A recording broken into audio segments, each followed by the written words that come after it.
आज हम बनाने जा रहे हैं शिमला मिर्च, वो भी बहुत ही लाजवाब टेस्टी, बहुत ही जायकेदार। इसके लिए हमने आधा कप ऑयल लिया है, 1 चम्मच जीरा डाल दिया, इसमें 2 मीडियम साइज के प्याज हैं जो इसमें हम डाल देंगे। अब प्याज जो है इनको हमने गोल्डन नहीं करना, बस हल्का सा सुनहरी हो जाएंगे तो इसमें हम लहसुन अदरक का पेस्ट डालेंगे। तो तब तक आप हमारे चैनल को सब्सक्राइब कर दें, बेल का आइकन दबा दें ताकि हमारी वीडियोज़ आपको मिलती रहें। तो जैसे ही लाइट से सुनहरी हो जाएंगे तो इसमें हमने 1 टेबल स्पून लहसुन अदरक का पेस्ट डाल दिया है। अब इसको 2 से 3 मिनट अच्छे से भून लेंगे। ये हम लोग जो शिमला मिर्च बना रहे हैं ये बहुत ही लाजवाब बनती है, बच्चे बड़े सबको बहुत ही पसंद आती है। तो इसको एक बार ज़रूर ट्राई कीजिएगा। वीडियो को मुकम्मल देखें ताकि आप भी इस तरह से बना सकें। जैसे लहसुन अदरक जो है वो उसका कच्चापन आपको लगे ख़त्म हो चुका है, 3 मिनट कम से कम पकाएं। उसके बाद हमने इसमें टमाटर ऐड करने। टमाटर मेरे पास 3 हैं दरमियाने साइज़ के, उनको हमने काट लिया इस तरह से। टमाटर डालने के बाद हमने इसमें थोड़े से पाउडर मसाले भी डालने हैं, जिसमें मेरे पास सबसे पहले है जी नमक। नमक हस्बे जायका आप कम ज़्यादा कर सकते हैं। मैंने आधा चम्मच डाला है छोटे वाला, और आधा चम्मच हल्दी पाउडर है, और 1 छोटा चम्मच जो है वो सुरख मिर्च पाउडर है। अब इसकी भुनाई करेंगे, साथ ही हम टमाटर जो हैं उनको भी पका लेंगे यहाँ पर। जैसे ही टमाटर अच्छे से नरम हो जाएंगे और ऑयल जो है वो अलग होने लगेगा तो हम इसमें आलू ऐड कर देंगे। आलू जो है उनको मैंने बिल्कुल बारीक काट लिया, क्योंकि बच्चे जो है ना उनको छोटे कटे हुए आलू जो है बड़े पसंद होते हैं। आलू डालने के बाद इसको हमने 2 से 3 मिनट अच्छे से पकाना है यहाँ पर।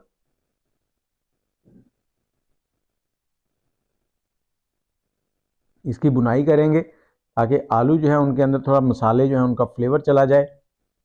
और 3 से 4 मिनट बुनाई करने के बाद अब हम इसमें डालेंगे शिमला मिर्च। शिमला मिर्च मेरे पास 300 ग्राम है, आधा किलो आलू थे। तो शिमला मिर्च डालने के बाद इसको भी 2 से 3 मिनट ही हमने पकाना है यहाँ पर, और उसके बाद इसमें थोड़ा सा पानी ऐड करेंगे और इसको हल्की आंच के ऊपर हम पकाएंगे।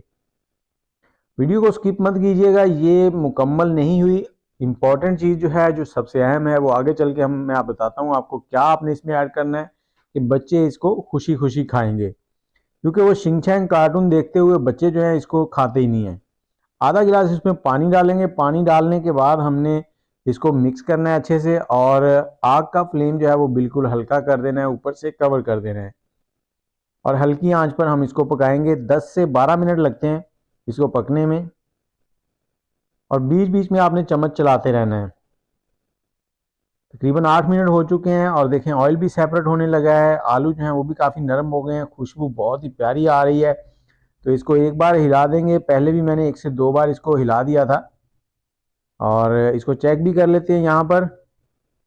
देखिए आलू में भी थोड़ी सी कसर है। तो इस तरह से हमने इसके अंदर थोड़ी सी जगह बना देनी है। इसमें मैं अंडे ऐड करने वाला हूँ।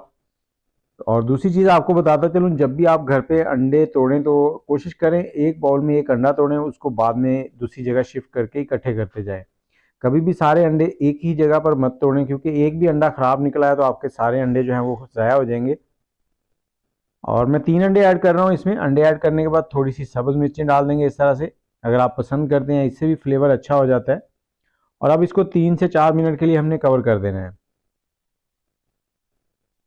4 मिनट के बाद देखें कुछ इस तरह से हो गए हैं। आग का फ्लेम जो है वो हमने लो ही रखा है, आग का फ्लेम हमने तेज़ नहीं किया। इसको अच्छे से मिक्स कर देंगे। खुशबू इतनी लाजवाब बन चुकी है कि बस अगर आपके पास होते तो आप उंगलियां चाटते जाते। और इसमें अब हम डालेंगे थोड़ा सा गरम मसाला और थोड़ी सी सब्ज़ धनिया। सब्ज़ धनिया और गरम मसाला ऐड करने के बाद आप इसे हमेशा ही कोई भी चीज़ पकाएं तो उसे कवर कर दें और चूल्हा बंद कर दें, ताकि इसके फ्लेवर जो है वो अच्छे से सालन के अंदर आ सकें। अब इसको कवर कर देते हैं। कवर करने के बाद 2 मिनट गुजर गए, आपको दिखाते हैं इसका फाइनल लुक। बहुत ही लाजवाब सब्ज़ी बनी है हमारी शिमला मिर्च आलू और अंडे की। ये आपने एक बार ज़रूर ट्राई करनी है। अगर आपने एक बार ट्राई कर ली तो आप हफ्ते में हर रोज़ कोशिश करेंगे यही बनाएं। बनती ही इतनी लाजवाब है, देखें कितनी प्यारी लग रही है। वीडियो आपको अच्छी लगी है तो लाइक शेयर भी कर दें, और कमेंट में अपनी राय ज़रूर दें। उम्मीद है कि आपको वीडियो अच्छी लगी होगी। इसके साथ ही मुझे इजाज़त दें, दुआओं में याद रखिएगा। अल्लाह हाफिज़।